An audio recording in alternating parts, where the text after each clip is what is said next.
মোহনপুরে বামুটিয়ায় বরচলাতে মামাসিরা কইতেছে গ্রাম পাহাড়ে কইতেছে শহরে পাহাড়ে কইতেছে যুব মোর্চা কইতেছে কিষান মোর্চা কইতেছে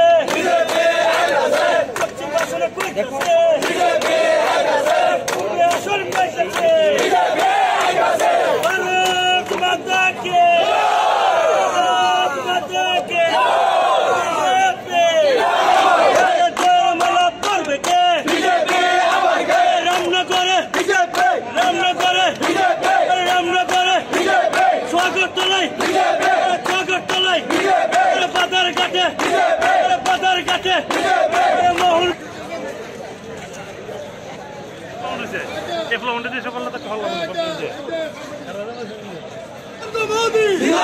Narendra Modi officer doctor Malik Shah officer doctor Malik Shah Biplab Kumar Deb माता की वंदे वंदे वंदे भारत माता की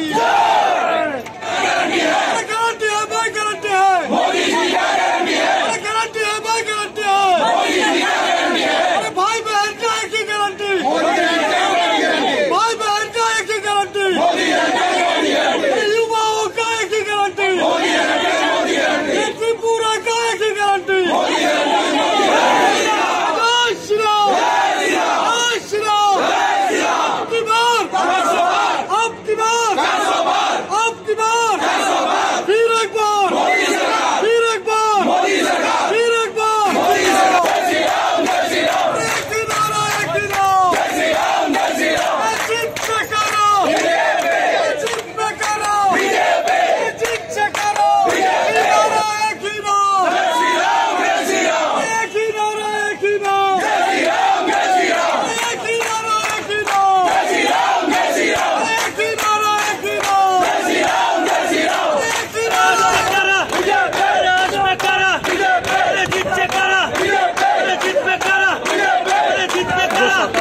আপনারা যারা মিডিয়ার ভাইয়েরা একদম মাঠে নেমে তৎপর হয়ে যারা আমাদের মাঝখানে আছেন আপনাদেরকে অনেক অনেক আমার অভিনন্দন শুভেচ্ছা রইল এবং ত্রিপুরা প্রদেশ মহিলা মোর্চার তরফ থেকেও আপনাদেরকে অনেক শুভেচ্ছা এবং ত্রিপুরা রাজ্যের প্রত্যেকটি জনগণের প্রতি আমার নমন থাকবে, শ্রদ্ধা থাকবে। কেননা যেভাবে মোদিজি, নরেন্দ্র মোদিজি আমাদের প্রধানমন্ত্রীজি যেভাবে মানুষের অগ্রগতি বা উন্নয়নের জন্য কাজ করছে, সেই জায়গাটাকে যে মানুষ সেটাকে প্রতিষ্ঠিত করেছে 2023-এর নির্বাচনে, বিধানসভা নির্বাচনে আমরা ত্রিপুরা রাজ্য সেই ব্যাপারটা দেখেছে এবং লোকসভা নির্বাচনেও মানুষ যে এই ব্যাপারটাকে প্রতিষ্ঠিত করছে যে আমরা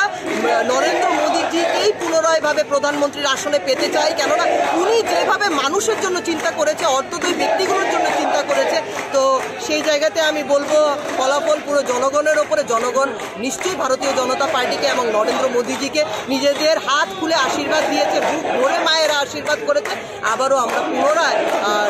প্রধানমন্ত্রীকে আমরা সেই আসনে, প্রধানমন্ত্রীর আসনে পেতে চাই। যা ফলাফল আমরা দেখতে পাচ্ছি এবং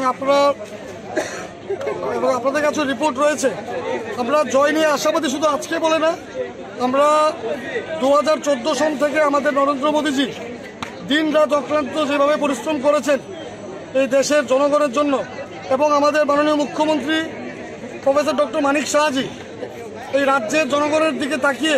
মহিলার দিকে তাকিয়ে, যুবাদের দিকে তাকিয়ে যেভাবে কাজ করেছেন, আমরা জয় নিয়ে প্রথম থেকে আমরা আশাবাদী ছিলাম। এবং যেভাবে ভোটদান যেভাবে হয়েছে, মানুষ যেভাবে স্বতঃস্ফূর্তভাবে ভোট দিয়েছেন, আমরা তখন থেকে আমরা জানতাম যে আমাদের এই জয় আমরা কতটুকু মার্জিনে আমরা জিতবো এবার। কিন্তু এবার বিষয়টা হলো কি, বিরোধীরা যেসব এজেন্ডা নিয়ে এবার 2024 লোকসভা নির্বাচনে এসেছিল, এখন সময় চলে এসছে, জনগণ সবাই বুঝে গেছে জনগণ উন্নয়নের পাশে, সত্যের পাশে। এবং তার 2 ঘন্টা পরে বিরোধীদের পায়ের তল থেকে মাটি সরে যাবে এবং আগামী দিনে তার রাজনীতি করার মতো ওরা কোনো স্থান পাবে না আমাদের ত্রিপুরা রাজ্যে। জনগণ পরিষ্কারভাবে বুঝিয়ে দিয়েছে, জনগণ মোদিজির পাশে রয়েছে, জনগণ আমাদের মাননীয় মুখ্যমন্ত্রী প্রফেসর ডক্টর মানিক শাহজির পাশে রয়েছে এবং জনগণ বিপ্লব কুমার দেবের পাশে রয়েছে।